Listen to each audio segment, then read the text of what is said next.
মধ্যপ্রাচ্যে চলমান উত্তেজনার মধ্যে ইরানের সার্বভৌমত্ব ও নিরাপত্তা রক্ষায় তেহরানের পাশে থাকার ঘোষণা দিয়েছে চীন।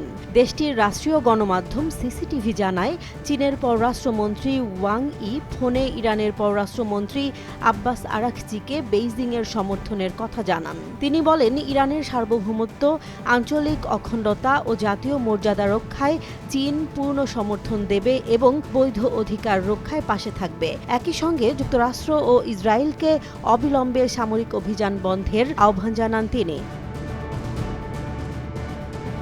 ওয়াং ই ওমানের পররাষ্ট্রমন্ত্রী বদর আল বুসাইদির সঙ্গে আলাপেও যুক্তরাষ্ট্র ও ইসরায়েলের বিরুদ্ধে জাতিসংঘ সনদ লঙ্ঘনের অভিযোগ তোলেন। তিনি বলেন, সামরিক শক্তির দোহাই দিয়ে কোনো পরাশক্তি অন্য দেশের বিরুদ্ধে অভিযান চালাতে পারে না এবং এই সংঘাত পুরো মধ্যপ্রাচ্যে ছড়িয়ে পড়া ঠেকাতে হবে। ফ্রান্সের পররাষ্ট্রমন্ত্রী জন নোয়েল বারোর সঙ্গে আলোচনায় তিনি সতর্ক করেন, বিশ্ব জঙ্গলের আইনের দিকে এগোচ্ছে।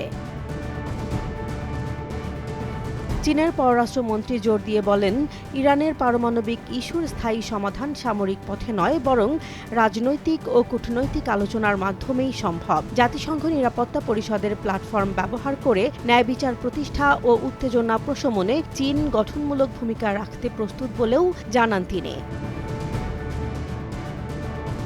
জেসমিন জাহান, নিউজ ডেস্ক, জনবাণী।